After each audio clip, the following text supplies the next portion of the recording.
آج ایک اہم سماجی مسئلے کی طرف توجہ دلانا مقصود ہے۔ ہماری آئندہ نسل ایک بہت بڑے ورثے سے محروم ہونے جا رہی ہے۔ وہ ورثہ ہے اردو زبان میں لکھی ہوئی کتب کا، چاہے وہ اسلامی ہوں یا معاشرتی علوم پر ہوں یا ادب کی کسی بھی موضوع پر ہوں۔ ہم اس سے بہت جلد محروم ہونے والے ہیں۔ اگر آج ہم نے اس کا خیال نہ کیا تو آئندہ ہماری نسل اس عظیم الشان ورثے سے محروم ہونے والی ہے۔ خدا تعالی جل شانہ ہماری آئندہ نسل کو اس عظیم ورثے کا وارث بنائے، نہ کہ اس سے محروم فرمائے۔ تو چلتے ہیں آج کی اصل موضوع کی طرف۔ یہ عبدالقیوم ظہیر صاحب کی تحریر ہے جو مجھے ایک دوست نے بھیجی ہے۔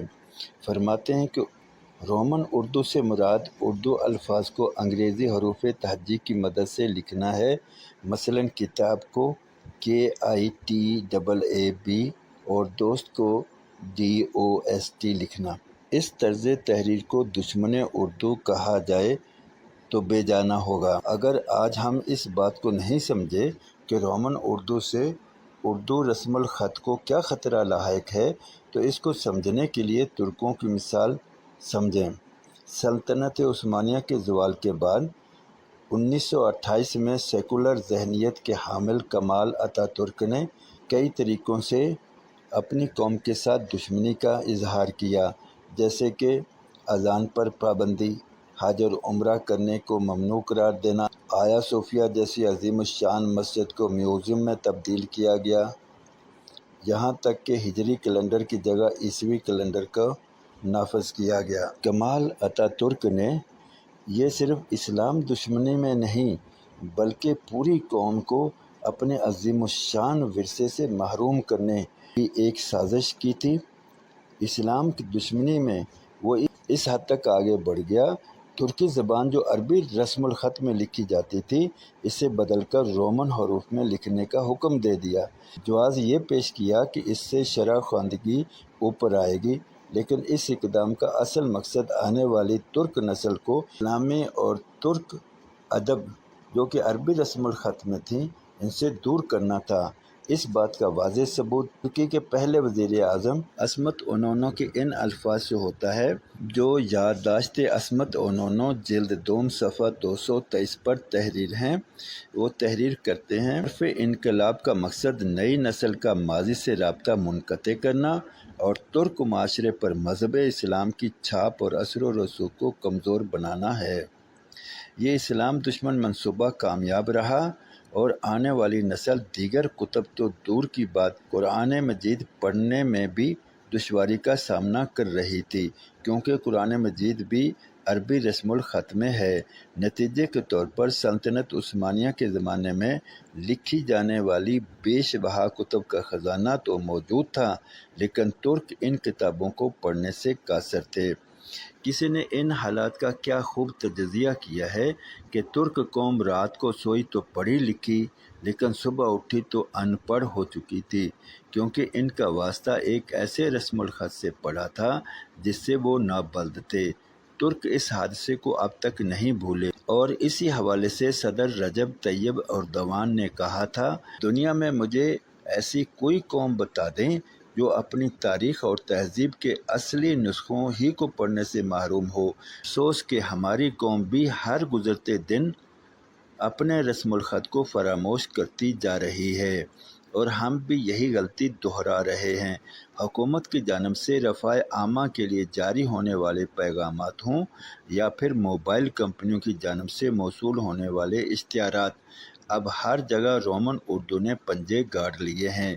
اس بات سے قطع نظر کہ رومن اردو کا آغاز کب ہوا، لیکن اسے عروج سوشل میڈیا پلیٹ فارم سے جیسے کہ فیس بک، ٹویٹر اور واٹس ایپ نے بخشا۔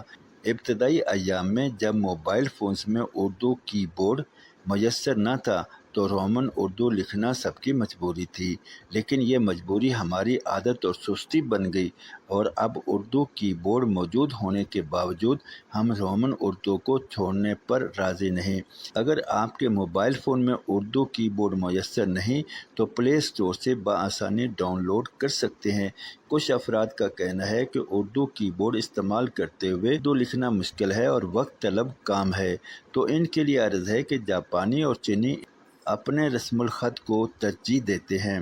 کیا اردو اب جاپانی اور چینی زبان سے بھی مشکل ہو گئی ہے، جو ہم اس سے دور ہو رہے ہیں؟ اسی طرح کچھ احباب اردو رسم الخط سے اس لیے بھاگتے ہیں کہ املا کی غلطی کے باعث کوئی ان کا مذاق نہ اڑائے، جیسا کہ اگر لفظ کام رومن اردو میں لکھنا ہو تو یوں لکھا جا سکتا ہے KAAM یا KAM، بلکہ KM لکھنے سے بھی کام بن جائے گا، کیونکہ اس کے لکھنے کا کوئی اصول نہیں۔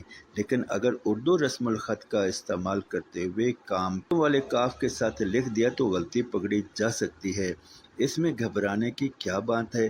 اگر کوئی ہماری املا کی تصحیح کر دے تو ہمیں اس کے لیے ان کا شکر گزار ہونا چاہیے۔ رومن اردو کی جانب ہمارے جھکاؤ کی ایک بڑی وجہ یہ بھی ہے کہ ہم بحیثیت قوم انگریزی زبان سے بے حد مرعوب ہیں۔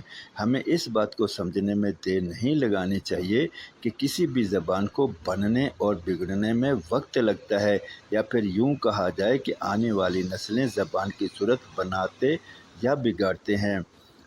ہمارے یہاں ایک نسل تو رومن اردو لکھتے بڑی ہو گئی، اور اگر اب بھی رومن اردو کا راستہ نہ روکا گیا تو حالات وہی ہو جائیں گے۔ تحریر دیکھ کر لوگوں کو سمجھ ہی نہ آئے گی کہ لکھا کیا ہے، اور اس بات پر سارے متفق ہیں کہ جس زبان کا رسم الخط نہ رہے تو اس کے دامن میں موجود ادب کا بیش بہا سرمایہ بھی ضائع ہو جاتا ہے۔ اس لیے گزارش ہے کہ اردو رسم الخط کا استعمال کریں۔ شروع میں کچھ دن ٹینشن ہوگی، پھر تیزی آ جائے گی، لیکن ایک فائدہ یہ ہوگا، ہم اپنی زبان اپنی آئندہ نسل کو دے کر جائیں گے۔ کیا آپ چاہیں گے کہ ہماری آئندہ نسل سیرت النبی صلی اللہ علیہ وآلہ وسلم پر کتب کو دیکھے اور چپکے سے آگے بڑھ جائے، اس کو سمجھ ہی نہ آئے کہ اس میں کیا لکھا ہے، یا قرآن پاک کے تراجم اور اس کی تفاسیر، احادیث کی بڑی بڑی تشریح والی کتابیں دیکھے، صحابہ اکرام اور نیک لوگوں کی، اولیاء اللہ کے واقعات والی کتابیں دیکھے اور اسے سمجھ ہی نہ سکے؟ کاش آج ہمیں اس بات کی سمجھ آ جائے کہ ہم اپنی نسل کو اور کچھ نہ سہی، کم از کم اپنی زبان، اپنا رسم الخط تو دے کر جائیں۔ ہو سکتا ہے کہ آنے والی نسلوں میں کچھ ایسے لوگ ہوں جو اس قیمتی سرمایہ کو مزید قیمتی بنائیں اور اس کو بیش قیمت بنا کر دنیا میں نام کمائیں۔ آئیں آج عہد کریں کہ ہم حتی الامکان اردو رسم الخط کو ہی استعمال کریں گے۔ اگر املا میں غلطی ہوتی ہے تو بے شک ہو جائے، جیسے ہم رومن رسم الخط میں لکھی ہوئی اردو کا اندازہ لگا لیتے ہیں کہ اس سے اس کی یہ مراد ہے، تو ہماری املا کی غلطی سے جس کو ہم وہ تحریر بھیج رہے ہیں انشاءاللہ وہ بھی اندازہ لگا لے گا کہ آپ کا مقصد یہ ہے، اور اگر وہ ہماری غلطی کی اصلاح کر دے تو بہت بہتر ہوگا، تاکہ آئندہ ہم دوبارہ اس غلطی کو نہ اپنائیں۔ اور اس سے ایک فائدہ ہماری ذات کو بھی ہوگا کہ اردو سے جو ہماری بیگانگی ہے وہ اپنائیت میں بدل جائے گی۔ جزاکم اللہ خیر و احسن الجزا۔